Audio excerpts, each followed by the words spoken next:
Hello বন্ধুরা, তোমরা সবাই কেমন আছো? আশা করি তোমরা সবাই ভালো আছো, আর আমিও খুব ভালো আছি। তো দীঘা যাওয়ার দিন সকালবেলা ঘুম থেকে উঠে পড়েছি, তখন বাজে 2:30।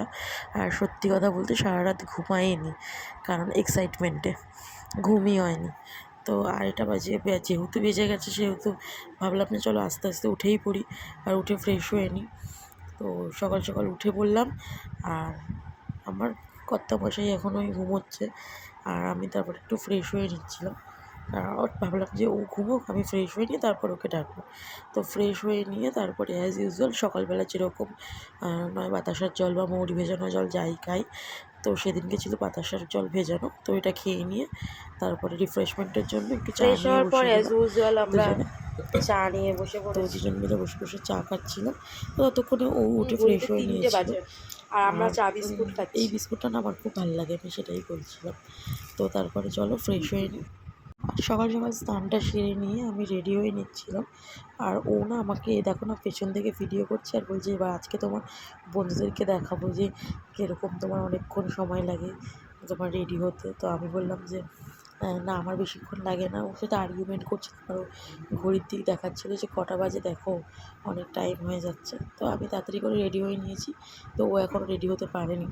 আর এদিকে সমস্ত লাগেজগুলো সব তুলে রেখে দিয়েছিলাম, আর বাবুমশাই এখনও রেডি হচ্ছিলেন। তো এই যে ও রেডি হচ্ছে, আর আমি আবার তারপরে টাইমটা দেখে নিয়ে তারপর ওই ঘরে চলে গেলাম। গিয়ে দেখলাম যে হ্যাঁ বাবাও রেডি হয়ে গিয়েছে, আর মামুনিও মোটামুটি রেডি হয়ে গেছে। রেডি হয়ে নিয়েছি সবাই, আর এবারে বেরিয়ে যাবো।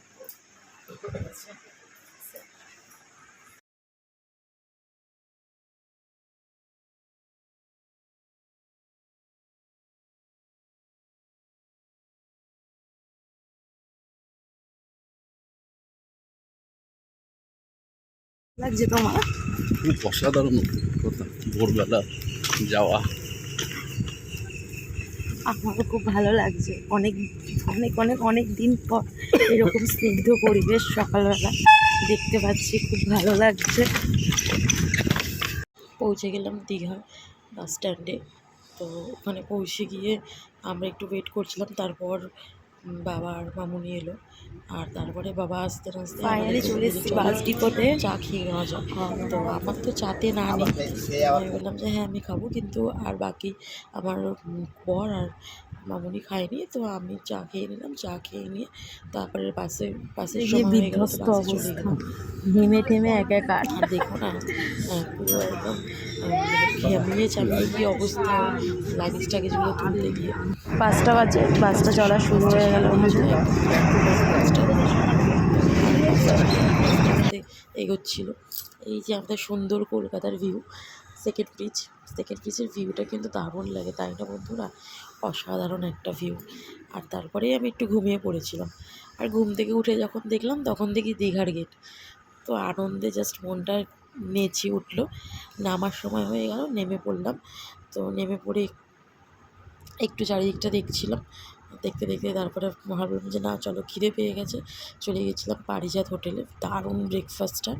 তো পারিজাত গিয়ে আমরা ব্রেকফাস্ট করলাম। আমরা খেলাম কচুরি, আর আমার বর খেলো ডিম টোস্ট। তো খেয়ে দিয়ে বাইরে আমরা একটু ওয়েট করছিলাম, কারণ হোটেলে যাওয়ার ছিল। আর ওই অবস্থায় মানে বাসে থেকে আমাদের মুখ চোখের যা অবস্থা হয়েছে, আমরা একটু ওয়াইপস করে নিচ্ছিলাম ওয়াইপার দিয়ে। আর তারপরে আস্তে আস্তে আমরা হোটেলের দিকে এগোলাম। এই হোটেলটায় আমরা এর আগেও থেকেছি, এর আগে যখন এসেছিলাম আমরা এই হোটেলে আমরা আগেও থেকেছি, হোটেল মিনাকা। দারুণ সুন্দর, খুব সেফটি, দারুণ, ভেতরটাও খুব সুন্দর। প্রত্যেকটা হোটেল খুব সুন্দর, রুমগুলো প্রচণ্ড পরিষ্কার, খুব ভালো হোটেল। তোমরা যদি কখনো আসো, এটা রেকমেন্ডেবল বন্ধুরা, তোমরা অবশ্যই এই হোটেলে থেকো। এই হোটেলের আর প্রাইসও রিজনেবল। তারপরে ফ্রেশ হয়ে নিয়ে লাঞ্চের সময় হয়ে গিয়েছিলো, তো লাঞ্চ করতে চলে এসেছিলাম ফ্রেশ ট্রেশ হয়ে, একটু রেস্ট নিয়ে। ভাত মাছ, 2 রকমের তরকারি, ডাল, মানে অ্যাকচুয়ালি ফিশ থালি ছিল, তো কাতলা মাছ খেয়েছিলাম আমরা। তো খেয়ে দিয়ে আমরা চলে এসেছিলাম আবার হোটেলে, কারণ হোটেলে একটুখানি রেস্ট করতে হবে, কারণ সারাদিন আজকে অনেকটা ধকল গেছে, বাসের মধ্যে অনেকটা জার্কিং হয়েছে। তো হোটেলে চলে আসার পর একটু রেস্ট নিয়ে নিতে হবে। আর ভালো লাগছিল না শরীর। তো সত্যি কথা বলতে দীঘা না বছর বছরই আমাদেরকে টানে, ইচ্ছা করে, কিন্তু সবসময় তো এলে হবে না। তো একটু রেস্ট ফেস্ট নিয়ে রেডি হয়ে নিচ্ছিলাম বিকেলের জন্য। রেডি হয়ে গিয়েছি বিকেলে সি বিচে যাওয়ার জন্য। এই আমাদের লুকস, আর এই তো আমাদের দাদাভাইয়ের লুকস। আর আমাদের রুমের অবস্থা খারাপ সব আমরা। আর রেডি হওয়ার পর কি আর কেউ আর হোটেলের রুমের ভিতর বসে থাকে, বেরিয়ে যায়। তো আমরাও বেরিয়ে পড়েছিলাম যে চলো বাইরের দিকে যাওয়া যায়। আর বাইরে প্রথমে বেরিয়েই আমরা চলে গেলাম চায়ের দোকানে। যে তোমার সমুদ্রে গেছো এখন অবধি? ঠিক আছে, চলো আমিও যাচ্ছি। আমরা সবাই মিলে বিকালে চা খেয়ে নিলাম। চাটা তো রিফ্রেশমেন্টের জন্য জানোই। তো চা খেয়ে চলছি বিচের দিকে এগিয়ে। এই আস্তে আস্তে বিচের দিকে এগোচ্ছি। এই প্রথম এবারে সমুদ্র দেখব, এইবারে এসে মানে এবারে এসে দীঘায় প্রথম সমুদ্র দেখব। যাচ্ছি প্রচণ্ড এক্সাইটেড, কারণ পরের দিন আমরা ভেবেছিলাম যে স্নান টান করবো, সমুদ্রে নামবো। তো এটা তো দীঘার প্রথম দিন, আর আমরা আর সমুদ্রে আজকে স্নান করতে আসিনি সত্যি কথা। তো এই সমুদ্র দেখার পর না সত্যি কথা একটা আলাদাই অনুভূতি। কারণ সত্যি কথা বলতে সমুদ্র লাভার আমি কোনো দিনই নই, আমি বরাবরই পাহাড় প্রেমী, কিন্তু সমুদ্রও টানে আমাকে। কারণ মানে এক বছর আসার পর নেক্সট ইয়ারটা না এলে না তখনই মনে হয় না একবার যাই একবার যাই। আর দীঘা তো আমাদের মামার বাড়ির মতো, যখন তখন আমাদের চলে আসা, মানে যখন তখন চলে আসতে হয়। তো দুজন মিলে এই একটু নাচন কাতন করতে করতে দুজন মিলে যাচ্ছিলাম। ওল্ড দীঘা বিশ্ব বাংলার যে দিকটা আছে ওই দিকটা সারপ্রাইজ আছে অ্যাকচুয়ালি তোমাদের জন্য বন্ধুরা। আমার একজন খুব চেনাশোনা একজনের সাথে দেখা করতে। তো আমার একজন পুরনো খুব ভালো বন্ধু বলতে পারো, কাকা বলতে পারো, সে আমার মানে অফিস কালিগ ছিল। তো তার সাথে দেখা করতে চলে এসেছিলাম। সে এখানেই থাকে, মানে মেদিনীপুরের বাসিন্দা। সে এখানে দোকান দিয়েছে, আর এই যে দোকানে গিয়ে দেখি তিনি নেই, তো তার জন্য ওয়েট করছিলাম। আর এই যে চলে এসেছিলাম তার দোকানে, তার সাথে কথা বলছিলাম। তো কাকা বললো যে খুব ভালো লাগছে যে তুমি এসছো, তোমার সাথে দেখা হলো অনেক দিন পর। মানে আমার বিয়েতেও নেমন্তন্ন করেছিলাম কাকাকে, বাট কাকা আসতে পারেননি, কারণ কাকার বাবা মারা গেছিলেন। এই জন্য উনি আমাকে বারবার রিকোয়েস্ট করেছিলেন যে থ্যাংক ইউ। দীঘাতে এলে যেন আমরা ওনার দোকানে যাই। তো গেছিলাম, গিয়ে যাওয়ার পর আমাদেরকে বারবার বলছে চা খাওয়া এই খাওয়া সেখানে। আমি বললাম যে না না, চা একটু আগেই খেয়ে এসেছি, তো ওই জন্য আমাদেরকে এই মকটেলটা উনি অফার করলেন। তো মকটেলটা খেলাম, আর তার সাথে বলছে যে বাড়িতে এলে তো কাউকে মিষ্টি দিতে হয়, জল তো শুধু দিতে নেই, সেই জন্য মকটেলের সাথে তোমাকে একটু ফ্রেঞ্চ ফ্রাই দিলাম।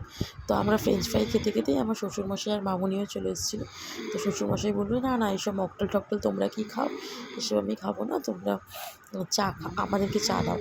তো কাকা তারপরে ওনাদেরকে একটু চা দিয়ে দিল, ওনারা চা খাচ্ছিলো, চায়ের সাথে কিন্তু বেশ ফ্রেঞ্চ ফ্রাইটা যাচ্ছিলো বন্ধুরা, দারুণ লাগছিলো। তো তারপরে কাকাকে বলে এলাম কাকা এখন এবারে আসছি, আবার পরে যদি যাওয়ার আগের দিন তোমার সাথে দেখা করে আসবো। তো যাই হোক, দেখা করে এসে এই সমুদ্রের সামনে চলে এসেছিলাম একটুখানি সমুদ্রের হাওয়া খেতে। তো সমুদ্রের হাওয়া কিন্তু বেশ ভালো লাগছিলো, বেশ বেশ ঠান্ডা ঠান্ডা সুন্দর, শরীরে কোনো ঘাম হচ্ছিলো, খুব খুব খুব ভালো লাগছিল। আর আকাশটা দেখো বন্ধুরা কী সুন্দর না, মনে হচ্ছে যেন আঁকা। তো আমি ওইটারই ভিডিও করছিলাম, এত ভালো লাগছিল। তারপরে তো যথারীতি মার্কেটে ঘোরার পালা।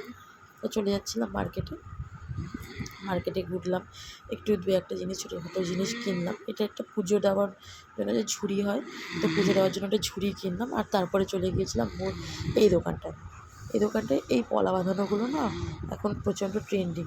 তো আমি একটা বিয়েতে এরকম পলা বাঁধানো পেয়েছি, তো তবুও চলে গিয়েছিলাম এই দোকানগুলোতে একটা কিনতে।